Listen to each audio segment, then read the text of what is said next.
वक्त की रफ्तार।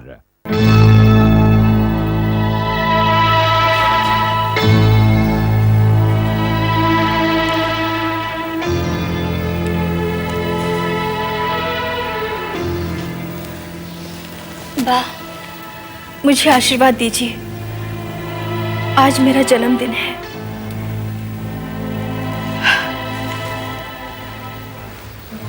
बेटी, मैं किसी को क्या आशीर्वाद दूंगी? ना तो ये कह सकती हूँ तुझे मेरी उम्र लग जाए, और ना ये कह सकती हूँ कि तू सदा सुहागन। मुझसे आशीर्वाद मांग मत बेटी, मेरे आशीर्वाद नहीं फलते, नहीं फलते। ऐसा मत कहिए बा, ऐसा मत कहिए।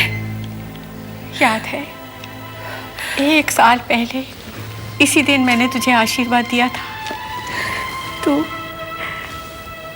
सदा सुहागन रही, और आज तेरी मांग में सिंदूर नहीं।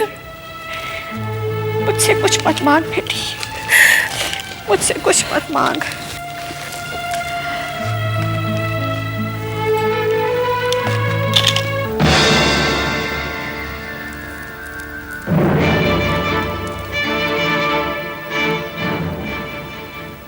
अब किस बात पर मन भर माया,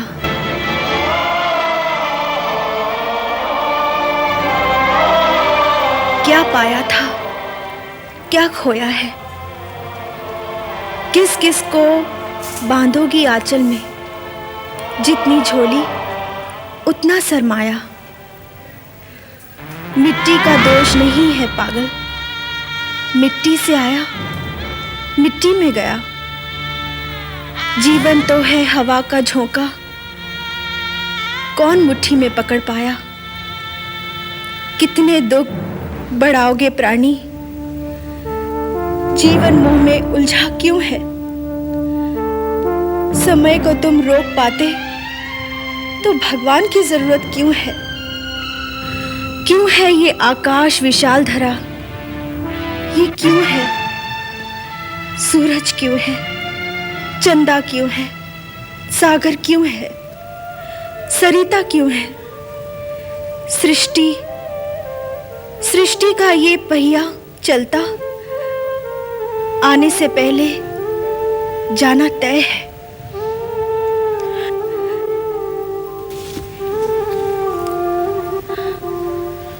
वाह, आप आशीर्वाद दीजिए। आपका आशीर्वाद कभी खाली नहीं जाएगा। विलास जिंदा है, वो कहीं है, हमें उन्हें ढूंढना होगा बाप। बेटी, भगवान करे तेरा विश्वास सफल हो। बेटी, तेरा विश्वास सफल हो।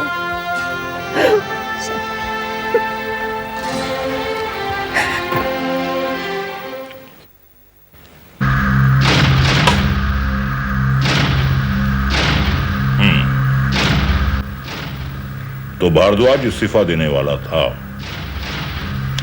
अब उसने अपना इरादा बदलकर हम जैसे सभ्य और शरीफ लोगों के खिलाफ लड़ने का इरादा कर लिया। लेकिन डीएम साहब, ये उसने अचानक अपना इरादा बदल कैसे लिया? मधु, अब सेनापति का हौसला बढ़ाने वाले छोटे मोटे सिपाही बहुत मिल जाते हैं। खुद तो आगे बढ़कर मुकाबला करने की हिम्मत होती नहीं, इसलिए उसे आगे करके खुद पीछे हो जाते हैं, चाहे वो बेचारा लड़ते लड़ते घायल या शहीद हो जाए। अब हमसे मुकाबला करने वाले का तो यही हशर होगा ना। लेकिन सर, उसे ये सद्बुद्धि देने वाले कौन लोग हो सकते हैं? वही प्रजासत्ताक कैंट कंपनी एक मामूली से सरकारी मुलाजिम को हीरो बना दिया है। उनके कलम का तेजाब खत्म हो गया है, इसलिए भारद्वाज के हाथ में भारी सी तलवार थमा दी है, और उस तलवार को पकड़कर वो अपने आप को ऐतिहासिक योद्धा समझकर हमसे लड़ रहा है। अरे लड़ने दीजिए दिव्या मोहन जी, आखिर हम ही ने तो उसे मजबूर कर दिया कि उसे अपनी नौकरी से नफरत होने लगी। ये नफरत का जहर हम फिर से भर देंगे। हम जानते हैं कि भरद्वाज अलग मट्टी का बना हुआ है, उसका इंतजाम भी हमें अलग ही तरीके से करना पड़ेगा। जरा हमें भी तो बताओ कि तुम उसका इंतजाम क्या करोगे? अरे कुछ तो सस्पेंस भी रहने दीजिए। बस ये समझ लीजिए कि अभी तक हमने अपनी आखिरी चाल नहीं चली, लेकिन अब वक्त आ गया है। आप जश्न की तैयारी कीजिए। जश्न? लेकिन जश्न किस खुशी में सबल कुमार? भरद्वाज की बर्बादी का जश्न। अब तक वो बचता आया है, लेकिन अब नहीं बचेगा, यह हमारा वादा है। सबल कुमार जाओ और साथ में हमारा आशीर्वाद भी लेते जाओ। हमारे आशीर्वाद में बड़ी ताकत है और अब की बार तुम असफल नहीं होगे, जिस तरह आज तक हम कभी नहीं हुए। बहुत बहुत शुक्रिया हिम्मत अफजाई का। छुटलो।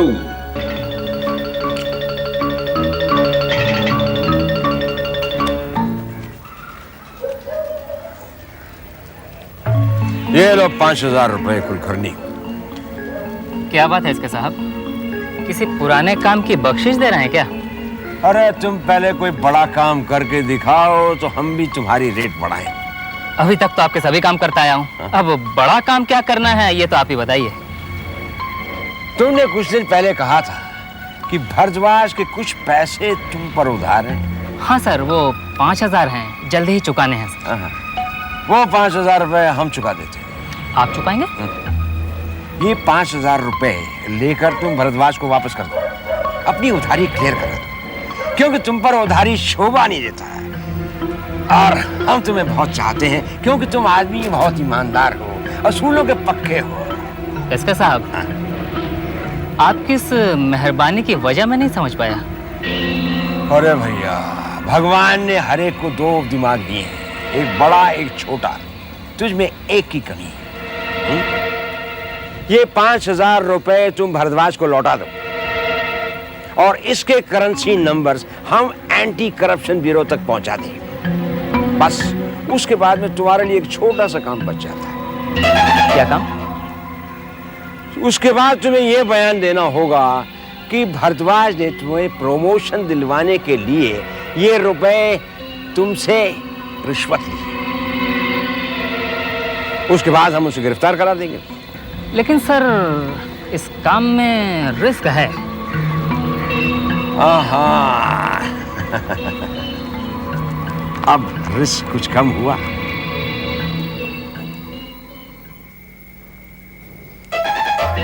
Morning sir. Good morning. हाँ बोलो कुलकर्णी। सर, वो मैंने आपसे 5,000 रुपये उधार लिए थे, वो देने आया हूँ सर आपको। ये अचानक तुम्हारे पास इतने पैसे कैसे आ गए?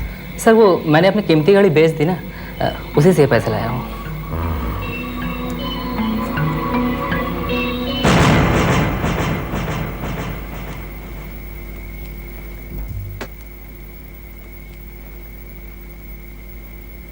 Just a minute Kulkarni.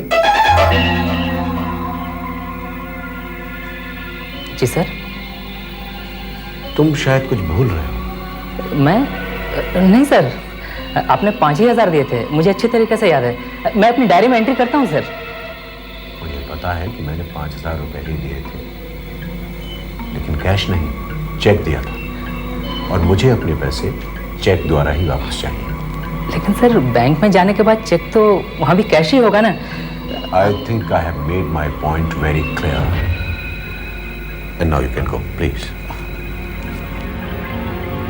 Sir रख लीजिए ना, मुझसे खर्च हो जाएंगे sir. Kulkarni, please. Now you can go. Okay sir.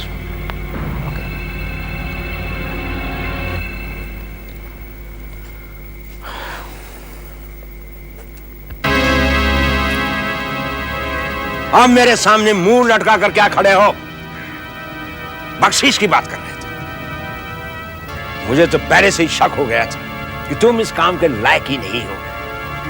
तुम्हारी माथे की लकीरें बता रही हैं कि तुमने क्लर्क बन के नौकरी की है और क्लर्क बन के ही रिटायर हो जाओगे। एसपी साहब, मुझे तो लगता है कि भारद्वाज को शायद मुझ पर शक हो गया है। अबे कद के तो छोटे हो ही, अकल के छोटे क्यों बनते हो?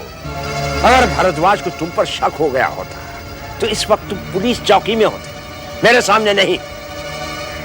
छोटे आदमियों के साथ यही प्रॉब्लम होता है। अब तुम अपने छोटे और थर्ड क्लास दिमाग में बड़े आदमी की बात डाल दो। जी कहिए। ये जो 5,000 रुपए लेकर आए हो, इसे वापस भारद्वाज के यहाँ पहुंचा दो। लेकिन वो तो बड़े आदमी की बात क्यों काटते हो?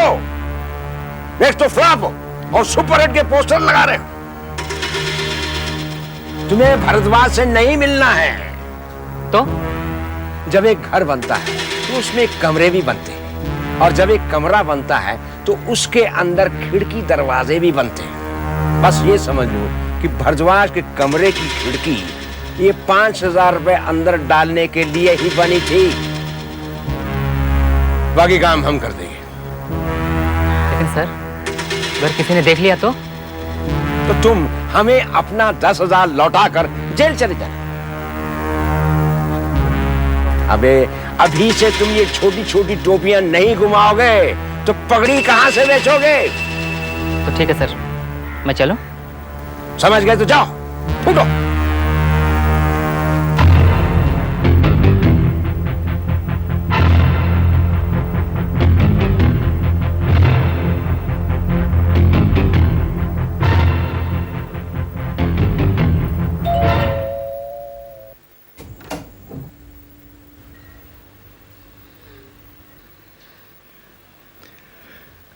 बाबूजी, आप इतनी लेट कैसे हो गए? हाँ बेटे, लेट भी हो गया और मुझे भूख भी बहुत जोर की लगी है। जा जल्दी से खाना लगा दे। मुझे पता है मेरा इंतजार करते करते तूने भी खाना नहीं खाया होगा। जा जल्दी से मैं खाना लगाती हूँ।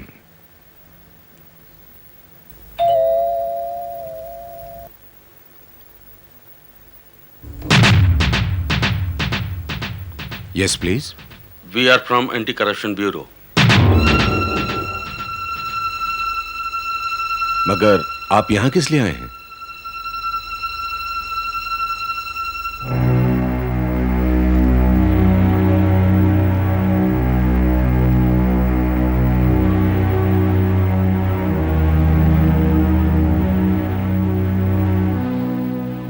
मेरे घर आने की कोई खास वजह ऑफिसर?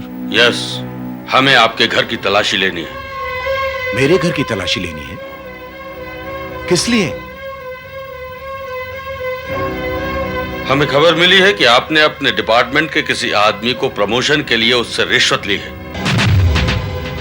आपके होश तो ठिकाने हैं ऑफिसर? मैंने किसी से रिश्वत ली है? आप बता सकते हैं किससे रिश्वत ली है? बाकी सवाल जवाब बाद में, पहले तो हमें आपके घर की तलाशी लेनी है। ऑफिसर सर, भारद्वाज के घर की तलाशी लो। तो नहीं नहीं, मैं अपने घर की तलाशी नहीं लेने दूंगी। आप लोग बाबूजी पर झूठा इल्जाम लगा रहे हैं। दिशा बेटी, ये ऑफिसर्स ड्यूटी पर हैं।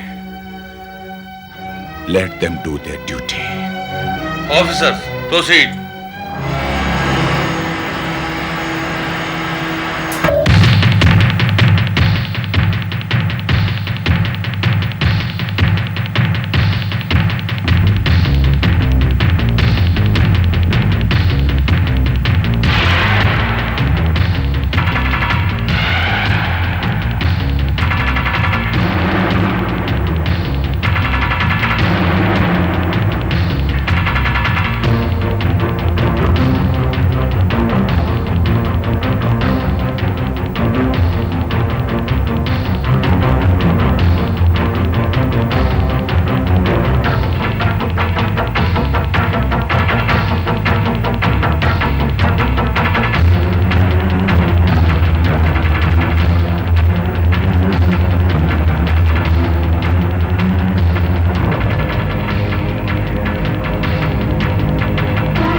सर,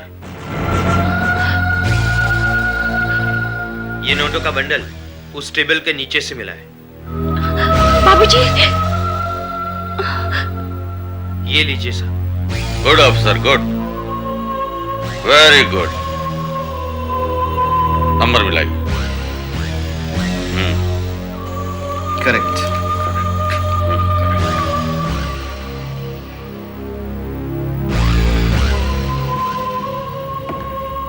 ये रुपए आपके घर कैसे आए? जबकि आपने तो साफ इनकार कर दिया था आपके घर रुपए नहीं है। मुझे नहीं मालूम ऑफिसर, और ना ही मैंने किसी से रिश्वत ली है, और ना ही इस सिलसिले में किसी सरकारी कर्मचारी को जानता हूं। देखिए ऑफिसर, मेरे हजारों दुश्मन हैं। हो सकता है किसी ने मेरे घर में ये रुपए फेंक दिए हो। सॉरी सर, ये सबूत ही आपको गिरफ्तार करने के लिए काफी है। बाकी सफाई आप पुलिस स्टेशन में दीजिएगा। आइए आइए मेरे साथ आइए। बाबूजी, ये क्या हो रहा है बाबूजी? घबराओ मत बेटी, किसी की साजिश मेरा गुनाह बनकर आई है। और फिर तुम तो जानती ही हो, ईमानदार लोगों को इम्तिहान कुछ ज्यादा ही देने होते हैं। कोई बात नहीं बाबूजी। अरे तू मेरी बेटी है, हिम्मत रख, सब ठीक हो जाएगा। Let's go officer. Officers follow me.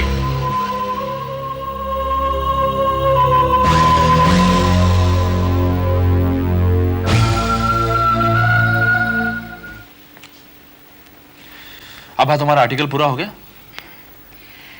नहीं, 1-2 घंटे में लगता है पूरा कंप्लीट हो जाएगा, लेकिन मुझे भी आर्टिकल पूरा करके अभी देना है। अरे बाप रे, 2 बज गए। मंथन। सर, मैं रिपोर्टर वर्मा बोल रहा हूँ। हाँ बोलो वर्मा। सर, मुझे अभी अभी न्यूज मिली है कि म्युनिसिपल कमिश्नर भारद्वाज को रिश्वत लेने के इल्जाम में एंटी करप्शन वालों ने गिरफ्तार कर लिया है। व्हाट? ये कैसे हो सकता है? तुम वहीं रुको, मैं आ रहा हूं। यहाँ आके कुछ फायदा नहीं है सर। जब तक भारद्वाज जी कुछ बयान नहीं देते, पुलिस किसी भी रिपोर्टर को मिलने नहीं देती। अच्छा ठीक है, जैसी फॉर्मेलिटीज खत्म होती तुम फौरन मुझे फोन करना। ओके? Yes sir. क्या हुआ? हाँ?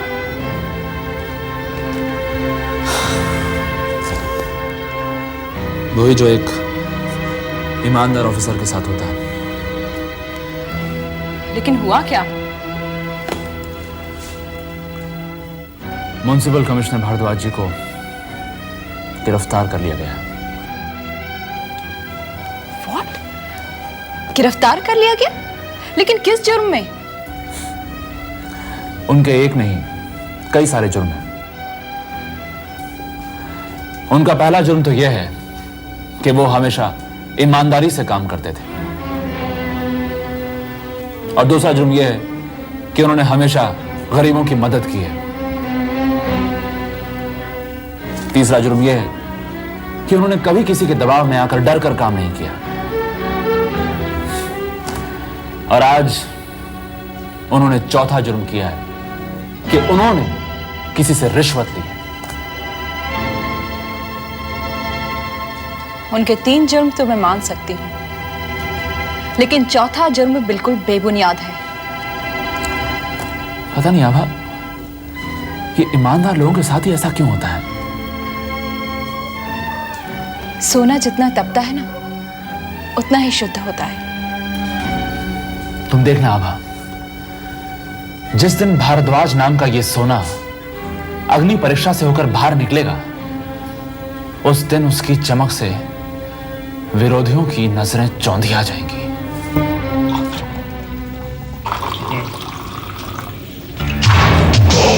भाई सफल कुमार, मान गए हम आपको, मान गए। करोड़ों के भारद्वाज को आपने 5000 रुपए के चक्कर में अंदर करा दिया। वो कहते हैं ना कि जहां काम ना आई तलवार, वहां काम आ गई एक छोटी सी सुई। भाई हम बड़े खुश हैं, बहुत खुश हैं हम।